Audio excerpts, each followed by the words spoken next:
Քաղաքական տեսակետից եւ 2026 թվականը վճռորոշ է լինելու խաղաղության համար։ Հունիսին կայանալիք խորհրդարանական ընտրությունները ըստ վարչապետ Նիկոլ Փաշինյանի կունենան առանցքային նշանակություն։ Ազգային ժողովում 2026-ի բյուջեի քննարկման ժամանակ Հայաստանի վարչապետը նշել է, որ հայ ժողովուրդն իր ընտրությամբ պետք է տեր կանգնի խաղաղությանը։ Հակառակ դեպքում, ըստ Նիկոլ Փաշինյանի, երկիրը կարող է վերադարձվել կոնֆլիկտի եւ ֆորպոստի տրամաբանությանը։ խաղաղությանը տեր կանգնելով Հայաստանի ժողովուրդը տեր կկանգնի նաեւ իր անկախության այս նորընծա մակարդակին,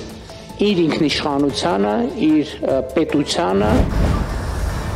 Այս հայտարարությունն անելուց առաջ Հայաստանի վարչապետը խորհրդարանի ղեկավարի ու երկրի նախագահի հետ ծաղիկներ է խոնարհել Ազգային ժողովի բակում հոկտեմբերի 27-ի զոհերի հիշատակին կանգնեցված հուշակոթողի մոտ։ Այսօր լրանում է անկախ Հայաստանի ամենասարսափելի ոճրագործության 26-րդ տարելիցը։ Այդ առիթով այսօր Եռաբլուրում սպարապետ Վազգեն Սարգսյանի, Կարեն Դեմիրճյանի եւ հոկտեմբերի 27-ի մյուս զոհերի շիրիմներին ծաղիկներ են խոնարհել քաղաքական, հասարակական գործիչներ, քաղաքացիներ։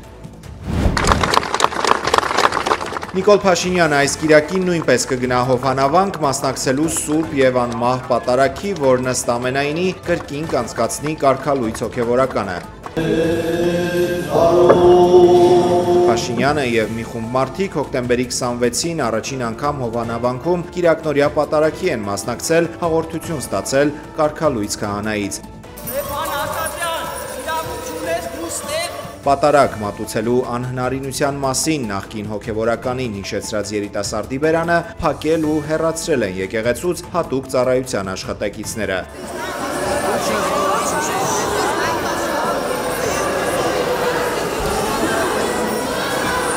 Րոպեներ հետո կարգալույց քահանան խոսել է բերանը չփակելու կարևորության մասին, քանի որ այնտեղից դուրս է գալիս Աստծո խոսքը։ Աստված խոսում է մեր բերանով։ Երբ որ այդ բերանը փակում են, լրացնում են նաև Աստծո խոսքը։ Եվս մի միջադեպ էլ գրանցվել է պատարագից հետո, քաղաքացին կարգալույցի ձեռքից վերցրել է Սուրբ Գիրքը, սակայն սպասավորները խլել են ու վերադարձրել կարգալույց քահանային։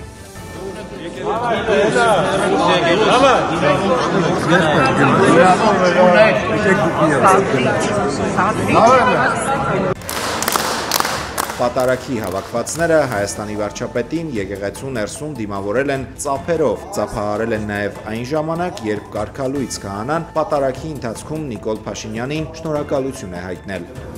Ինչի համար իմ շնորհակալություն եմ հայտնել ձեզ։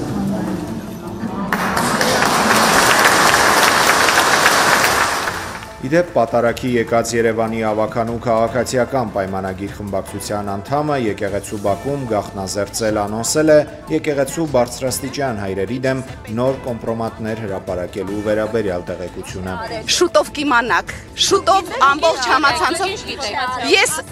ես լսելով գիտեմ, բայց դուք փաստերով կիմանաք շատ շուտով։ Այդ փաստերը դուք եք ներկայացնելու։ Ոչ, ներկայացնողը կներկայացնի։ Հովհանավանքի մի խումբ բնակիչներ թույլ չեն տվել Արագածոտնի թեմի հոգևորականներից հայր շնորհքին մոտենալ եկեղեցուն աղոթել։ եկեղեցի կա, գելեք բոլորս միասին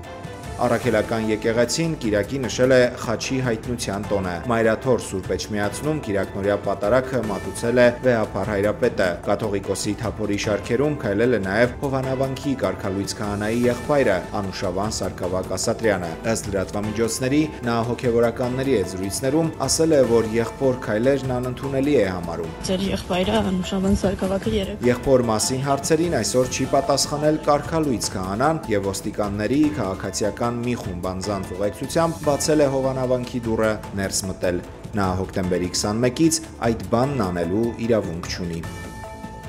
Տեղի ունեցածն ապացուցել է իմ ամենավատ կանխատեսումները, ԱԱԾ մեկուսարանում գտնվող ազգային բարերար Սամվել Կարապետյանն է նշել իր նոր ուղերձում անդրադառնալով Հովհանավանքում տեղի ունեցածին։ Ըստ Կարապետյանի փոքրիկ խմբակը ցույց է տվել, որ պատրաստ է անցնել յուրաքանչյուր սրբության վրայով, մեջբերում հանուն իշխանության պահպանման այդ մարդիկ հայ ժողովրդի ողջ պատմության ընթացքում չտեսնված արարք գործեցին, փորձելով թշնամաբար կոտրել հայ առաքելական եկեղեցու կարգը եւ արատավորել Սուրբ պատարագն իրենց միջամտությամբ։ Սամվել Կարապետյանը իշխանության գործողությունները գնահատել է որպես ազգային պառակտման ուղղված նոր քայլ, որն արժանացել է համայն հայության դատապարտմանը։ Գործարարը վստահ է, որ իշխանությունը կանգ չի առնելու եւ շարունակելու է հարվածներ հասցնել մայրաթոռին, սակայն նրանք պետք է իմանան, որ մենք էլ շարունակելու ենք պաշտպանել մեր արժեքներն ու սրբությունները, գրել է Կարապետյանը, մեջբերում ոչ մի զրկանք չի կարող կանգնեցնել մեր շարժման ընթացքը դեպի հաղթանակ։ Կարապետյանը նաև անդրադարձել է քաղբանտարկյալներին, նշելով Միքայել, Բագրատ եւ Մկրտիչ սրբազանների,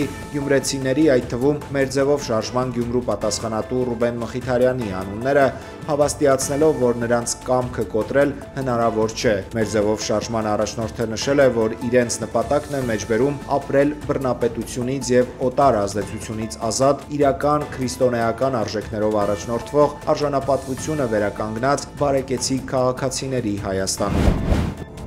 Իդեպ մեր ձևով շարժումը երկու նոր մարզային գրասենյակներ է բացել Վանաձորի երկու հասցեներում։ Շարժման համակարգող Նարեկ Կարապետյանը վանաձորցիներին պատմել է հանրապետության 3-րդ քաղաքի զարգացման իրենց ծրագրի մասին, շեշտել, որ Վանաձորը հնարավորություն ունի վերականգնել իր տնտեսական երբեմնի մեծ ներուժը եւ դառնալ Հայաստանի արդյունաբերական եւ տուրիստական կենտրոններից մեկը։ Մեր ցանկությունը աշխատանքով ապահովելն է քաղաքին։ Ու մենք այն հին ժամանակների նման որպես կենտրոն կգանք այս քաղաք ու կվայելենք մեր քաղաքը։ Հայաստանի գյուղական համայնքները զարգացնելու մեր ձևով շարժման ծրագրերին ծանոթացել են Դարպաս գյուղում։ Շարժման անդամներն են այնտեղ գնացել, զրուցել բնակիչների հետ խնդիրների, Լորվա գյուղում կյանքն ավելի լավը դարձնելու մասին։ Ռուսաստանի Իրկուտսկի մարզում խոշոր ավտովթար է եղել, միանգամից 8 մեքենա է բախվել իրար։ Բեռնատարները սկսել են այրվել, կա 1 զոհ, 1 վիրավոր։ Մեքենաներից 7-ը եղել են բեռնատարներ, 1-ը թեթև մարդատար։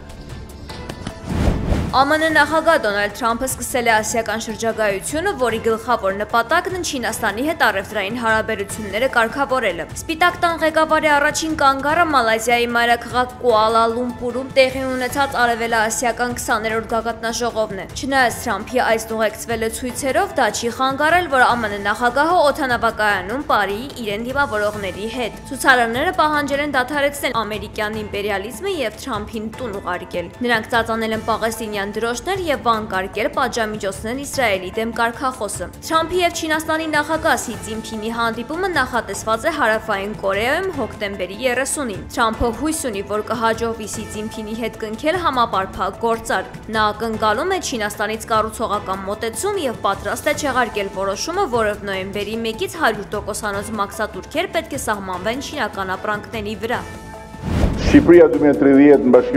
Ալբանիայի վարչապետ Էդի Ռաման հայտնել է, որ պետական գնումների նախարար նշանակված արհեստական բանականությունը հղի է։ Նա սպասում է 83 թվային երեխաների, որոնք կդառնան падգամավորների օգնականները։ Դիելա անունով արհեստական բանականությամբ նախարարը ստեղծվել է ոչ թե պետական ծառայողներին փոխարինելու, այլ նրանց կարողությունները ուժեղացնելու նպատակով, ասել է Ալբանիայի վարչապետը։ Նա Դիելային ընդունում է որպես իր սեփական դուստր։ Վարչապետի խոսքով արհեստական բանականության նախարարը ճանաչում է իր բնավորությունը, խորապես նվիրված է իր կուսակցությանը եւ կարող է անգամ վարչապետին փոխարինել, օրինակ պատասխանել նամակների, երբ նա բացակայում է կամ զբաղված է։